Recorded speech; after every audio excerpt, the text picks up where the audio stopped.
Right, thank you. So we'll now step back to item 5, which is the update on road safety. And again, just to give a little bit of a background and introduction into this one. This was definitely one of those areas that the public always put at the top of their concerns, and in fact 40% of those responding to our consultation for the police and crime plan mentioned some form of road safety as a concern or an issue for them. Obviously, it isn't just a policing issue. Our local authorities have a principal role with the maintenance of the highways, and other agencies like Highways in England, for example, clearly have got a major role on the motorway network as well around road safety. So I did arrange a road safety seminar at the launch of the police and crime plan late last year, and overall I've also funded 14 projects of totaling more than £50,000 to local groups addressing some form of road safety through the Safer Communities Fund. I am also represented on the Safer Roads Partnership, which is made up of all the 5 districts working together to tackle road safety.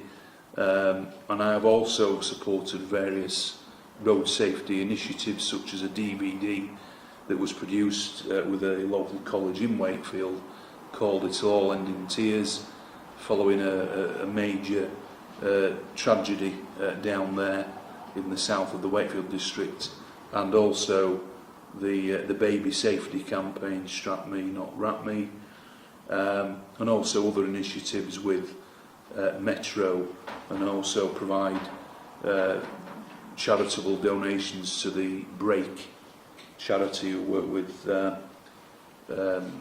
bereaved relatives of those who lost their life in road traffic collisions. So that's a bit of context to that, and now I'll hand over to you, Andy, to give an update on the police report. Thank you. Okay, thanks, Commissioner. Well, I know you've had sight of the Chief's report on road safety, and as Assistant Chief Constable with the Operations Portfolio, I'm the Strategic Lead for Road Safety within West Yorkshire Police.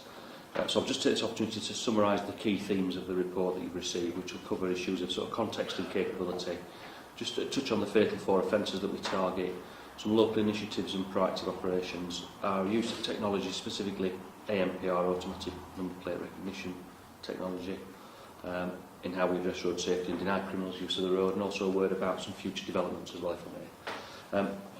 You mentioned earlier, Commissioner, but we're clear road safety is a strategic priority for the force and falls squarely within the police and crime plan. In terms of context, we at West Yorkshire Police are responsible for policing a very complex road network covering an area of 2,029 square kilometres. And within this is one of the busiest motorway networks in Europe, covering a total distance of over 213 carriageway miles. So there's a significant policing challenge for us there. But of course, road safety, as you mentioned, is not simply our duty. It falls to all officers, not just operations support, but all officers in district and within specialisms in protective services ops, but also the Highways Agency and our local authority partners. In terms of our capability, the roads policing aspect of West Yorkshire Police has been under a couple of reviews in recent years. In 2010 we had a distributed model where each district had its own roads policing officers, and there was a central specialist team at Cargate where operations support are based.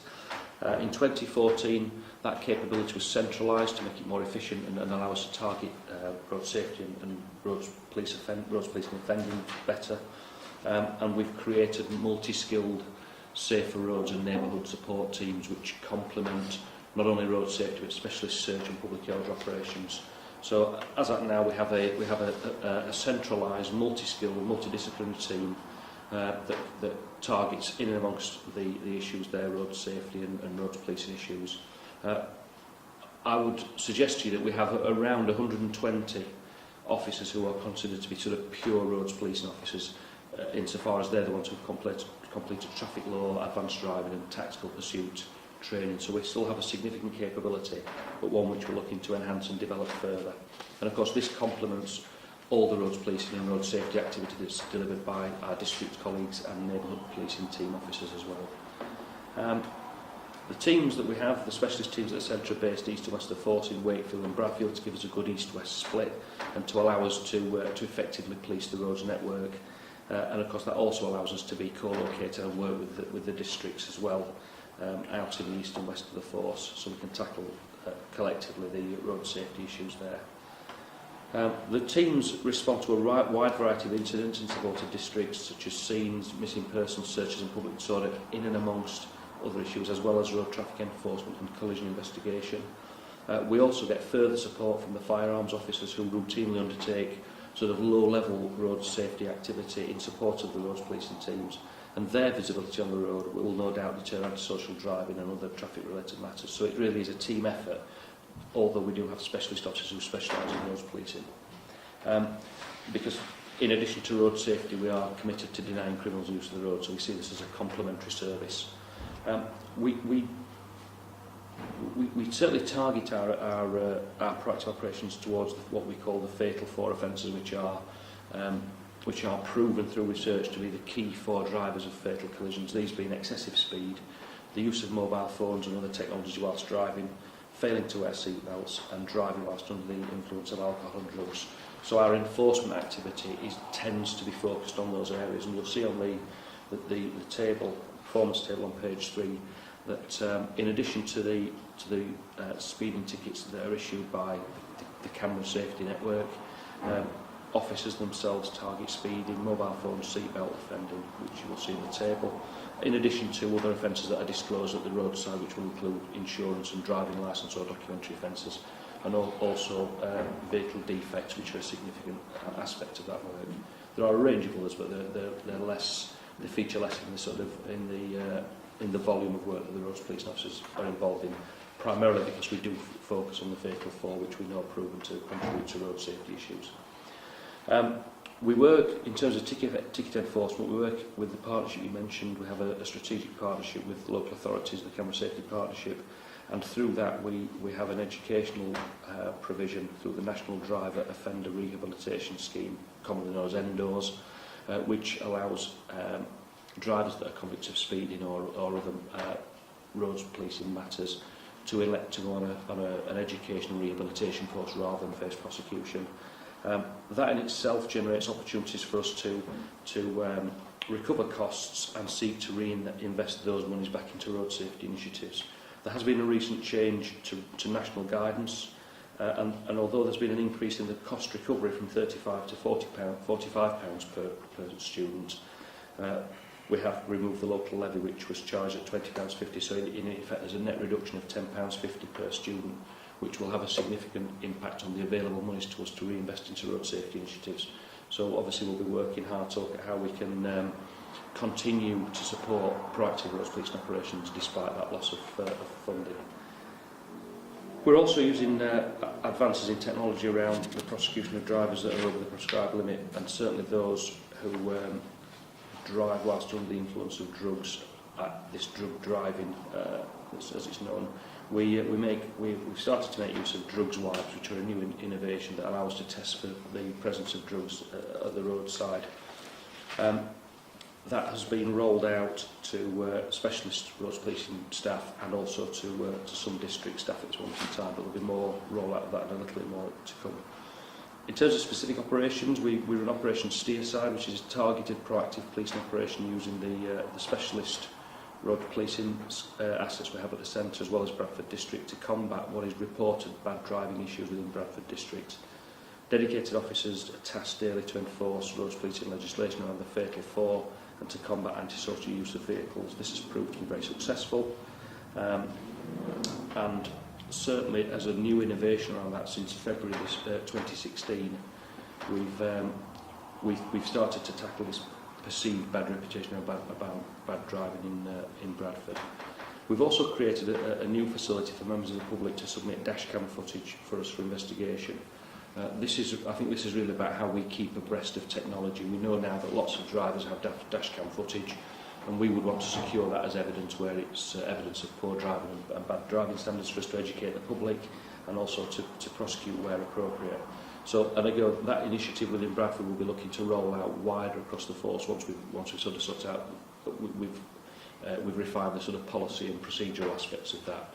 And of course that will then have greater opportunities for us around other crime types as well. So in terms of some of the outcomes of that work, what we've seen is a reduction across the board, a reduction in damage only and slight injury road traffic collisions where details have been exchanged. You'll appreciate we don't have a full comprehensive picture of those because we don't routinely get involved in damage only collisions. But in terms of serious injury collisions, we've seen a reduction from the same period of last year by 19%, and fatal road traffic collisions have reduced by 22%. So I think that highlights some of the positive contribution that we're making towards road safety. In and amongst that, the specialist roads policing officers are, as it says in the tin, they are police officers. They get involved in proactive work. That includes use of proactive powers around things like stop and search. There's a table on the top of page 5 which demonstrates their contribution to our proactive arrests of criminals, and it demonstrates in January 17 to June 17 that of the 991 stop and searches that were done, 201 led to arrests, which is a very positive arrest rate of over 20%. So it demonstrates again their contribution to wider policing issues. I mentioned earlier that we are very keen to use technology to support roads policing and improve road safety. We've invested heavily, Commissioner, through money you've provided to us around automatic number plate recognition, and that allows us to proactively target denying criminals the use of the unchallenged use of the roads. And we do know that the strategic road network is integral to the commission of some of the most organised serious offending in the county. There are demonstrable links between the commission of low-level traffic offences and other types of criminal behaviour. So in short, it's worthwhile us targeting criminals who use the road to improve road safety and reduce criminality. We continue to invest in ANPR.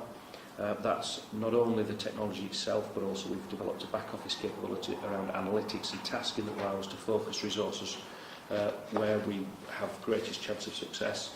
But we've also looked to exploit new technologies, so we're moving away from an ANPR estate that was hardwired into one that now works on the 4G network, which makes it more flexible and allows us to move the technology around to where the crime and roads policing hotspots are for us.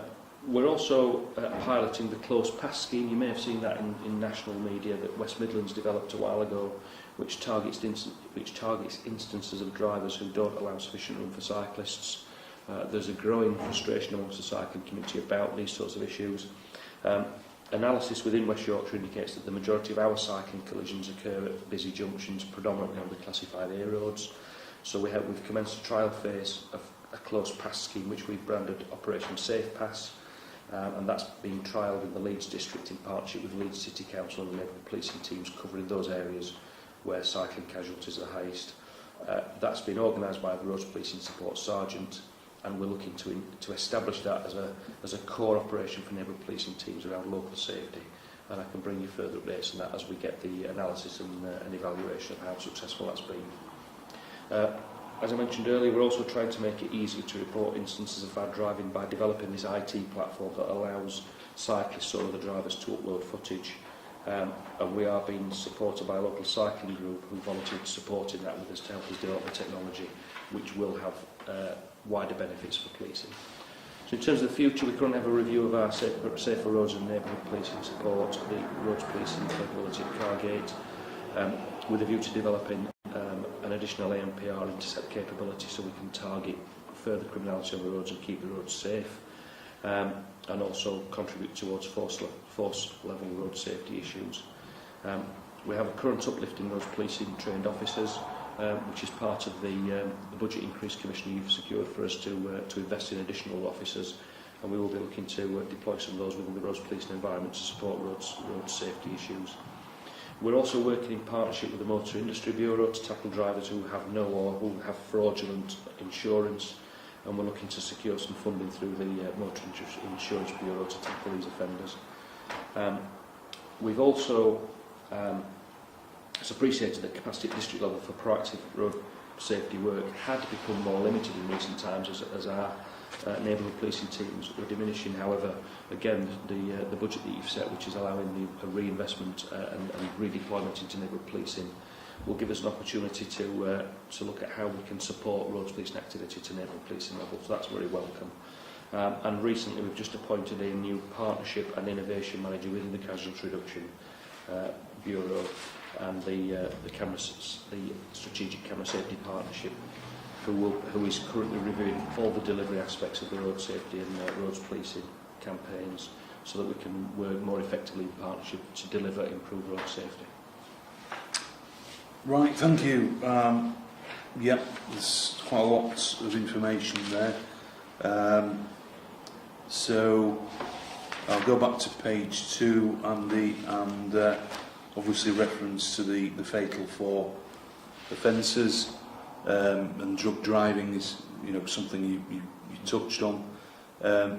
Could you just say a little bit more about the high enforcement rates and the impact of the campaigns to tackle drug driving, and are these offences peaking in any particular area or district? Okay, well, it's still relatively early in terms of a new innovation for us, but considering the number of drug driving arrests per district, the spread of arrests is consistent with how we would anticipate. So, for example, Leeds typically generates 35% of demand and is accountable for 34% of the arrests. So we are seeing that the spread of drug driving is consistent across the districts.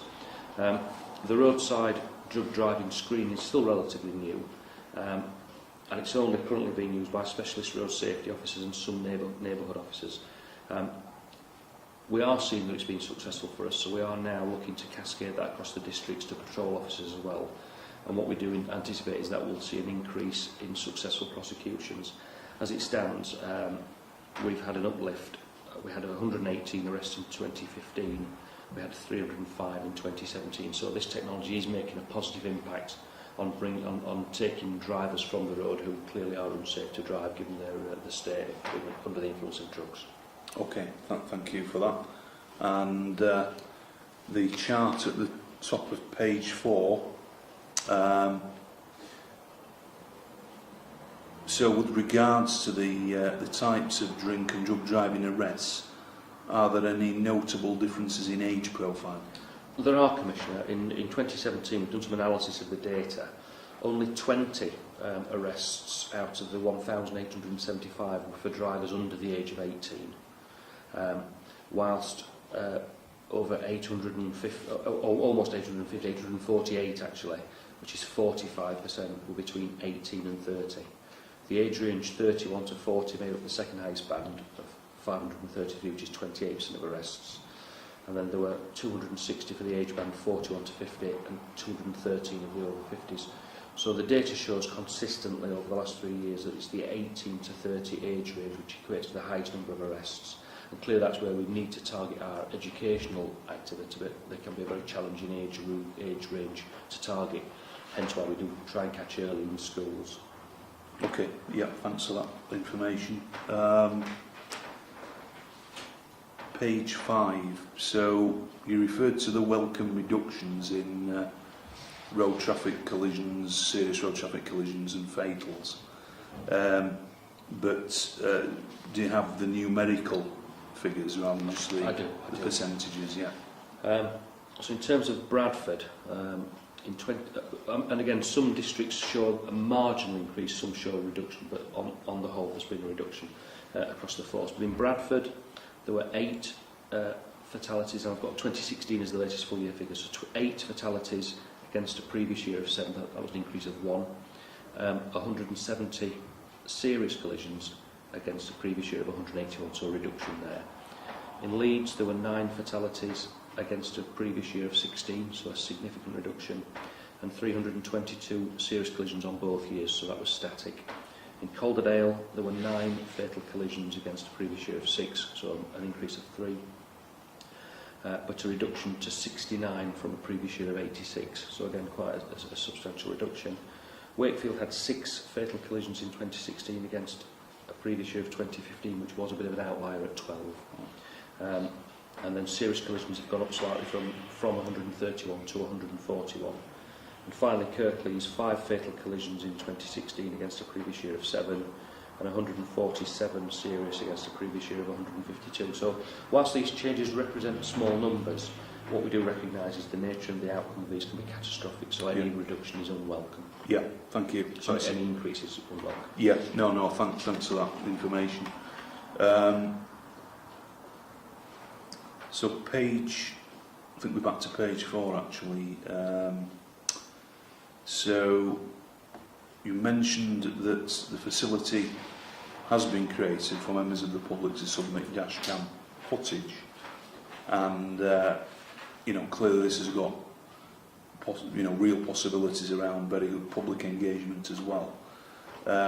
Would you like to just say more about how this is helping and shaping things at the moment? Yeah, of course. I mean, obviously we are committed to tackling all forms of offending on the county's roads, and obviously we're seeing quite a rapid increase in the availability of dash cams within private members of the public and company vehicles as well.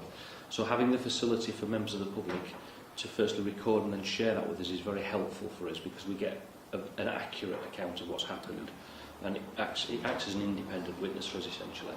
So we've developed a capability to gather that and use it to support either education or prosecution. Because there are some risks. Once we open this up to sort of wider issues around crime and public order, and we just need to be mindful of the impact it can have in terms of the volume. But that's actually, I think the benefits far outweigh those sort of minor disadvantages, and there will be some costs for us around the technology we use. But essentially what we are finding is that it's an excellent way of gathering independent, objective evidence of what may or may not have happened.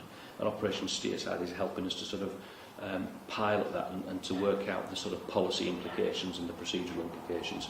So I think, I think the public have an expectation that we can receive it, and the fact that we can share footage, ultimately can give us the opportunity to educate the public and demonstrate our commitments to road safety and other matters. So is it just Bradford at the moment? It's just Bradford at the moment, but we are looking to roll it out as soon as we can, because what we recognise now is that it's dash footage and actually mobile phone footage and other types of footage extends beyond simply road safety and can offer us opportunities to tackle all sorts of antisocial behaviour and other crime types. So we're very keen to roll this out as quickly as we can. Yeah, thanks for that. I mean, you might be aware that in the news recently, 2 police forces, North Wales and Cheshire, actually announced that they were opening it up for dash cam footage to be submitted where appropriate, and I just wondered if you'd had a chance to look at what they'd done or... I was aware that that North Wales had, because I know they've got a chief there who I believe is leads on road safety, or certainly has an NPCC portfolio. So as part of our development of the policies, we will be making sure we tie in with those forces to understand their learning as well from this process. Yeah, and obviously I do understand the volume issue with regards to, if it is opened up across West Yorkshire, then potentially we need to be in a place where we can cope with the demand, if you like, that is sent in. But I tend to agree with you that I think the benefits eventually would far outweigh the negatives in securing better outcomes. And I think that's why we want to make sure we get the right policy and procedural framework developed before we open the gates for a wider use, because that will help us screen and target those offences that are important to us, and not get lost in a lot of volume.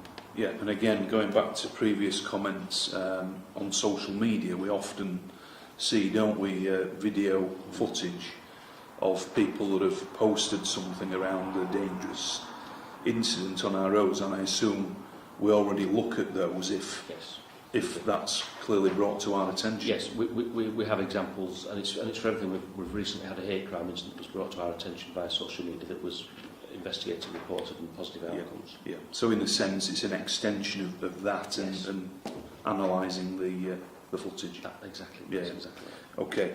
Well, I look forward to see that develop, and clearly I'll need to work closer with you if there are any developments to announce in that regard as well. Okay.